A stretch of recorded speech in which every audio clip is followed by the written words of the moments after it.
So we're back in the greenhouse again, and all the spinach is gone.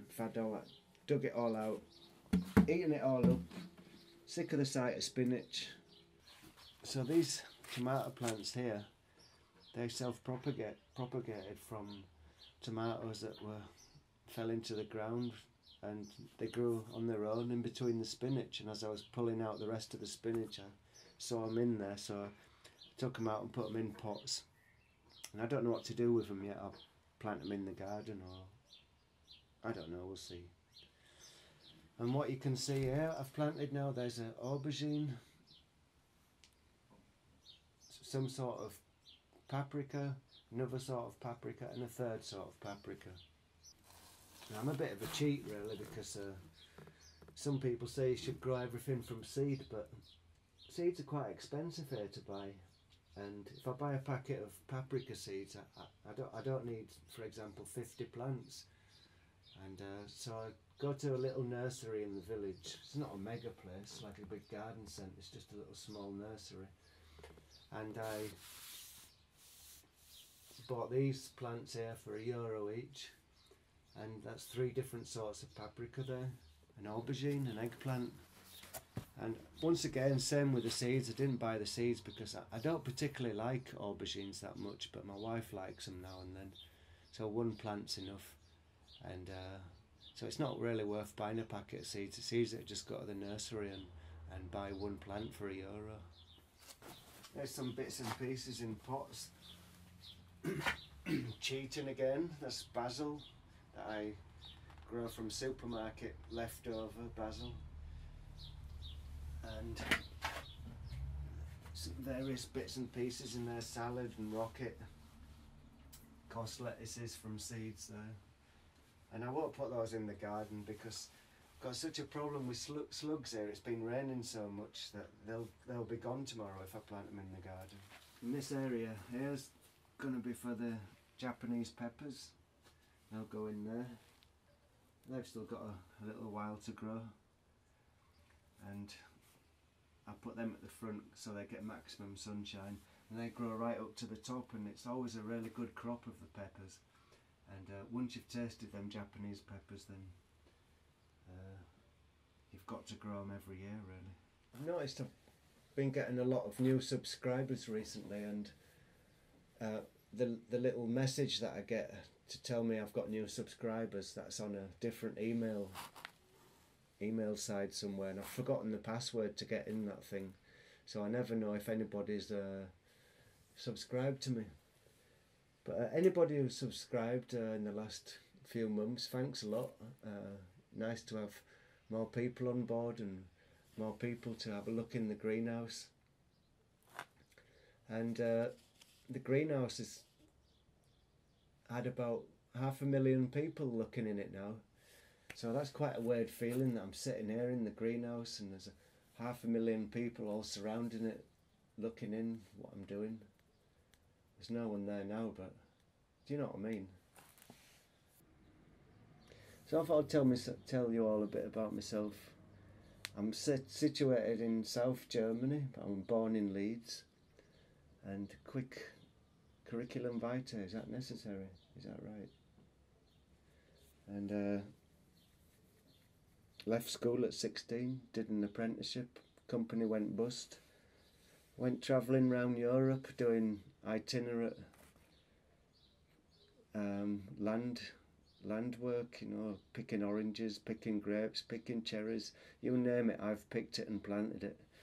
So I spent 4 years bumming around Europe, working on farms, and then I moved down to London, and I spent nearly 5 years in a video duplicating house in Ealing, watching videos 12 hours a day, pretty much same as what I do now. But I was getting paid really well for it then. And after I'd finished at a video place in London, I decided to move again, and so I relocated to South Germany. And when I got here I didn't speak a word of German, so the first thing I did was get a job as a landscape gardener. And I did that because I'd done all the working on farms around Europe before, and I thought it might be alright for me to do that. And I took the gardening job in Germany because, as I said, I didn't speak the language, and I thought that's a job you can do without having to learn the language too much. And I started there, and I did landscape gardening for, what was it, 8 years or something like that. And this place where we are now, we've seen this little piece of land, and we're able to borrow some money and buy the land and get totally in debt to the bank, which is fair enough because you have to pay rent anyway every week. And we built a house and built the greenhouse and built the garden, and here I am. But now I'm a stay-at-home dad, so I'm at home all day looking after the 3 kids. And I had a bit of an accident when I broke my back, so the gardening work, the heavy gardening work's too much for me now. I get trouble if I lift too many heavy weights. I get a bad back pain. But I can still do general gardening, and that's what I'm doing now. And that's about it, really. Got a bit of a sore throat today. So let's go and have a look at the spuds. As you can see, the spuds are doing really nice. The only thing we've got to worry about here is Colorado beetles. I'll see if I can find one anywhere for you. It's still quite early, so there probably won't be any. They're a little beetle with stripes on, and they eat all the foliage away. And that's the biggest problem here. And I'm not spraying these, so if I see those Colorado beetles, then I've got to pick them off by hand and crunch them.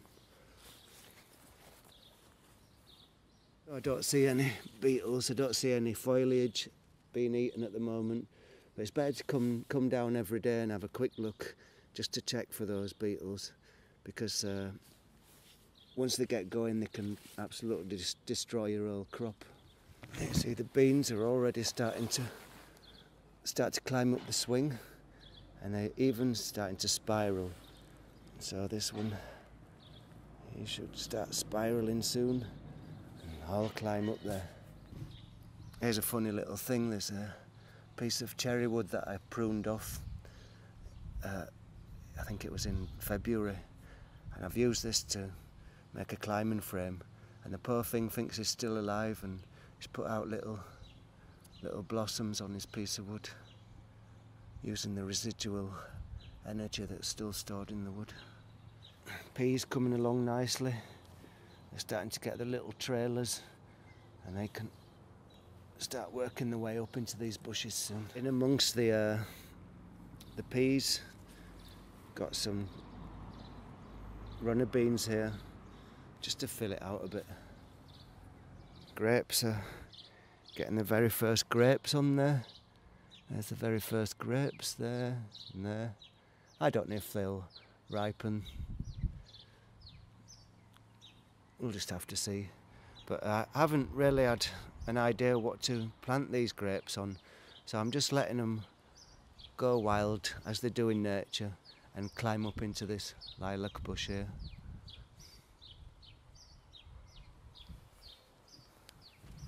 Well, that's about it for today. For the video anyway, I'm only just starting work now. I was going to do a video of me planting the tomato plants, but I'll do that in another one, otherwise it's all going to get too long. So, see you later and have a great day.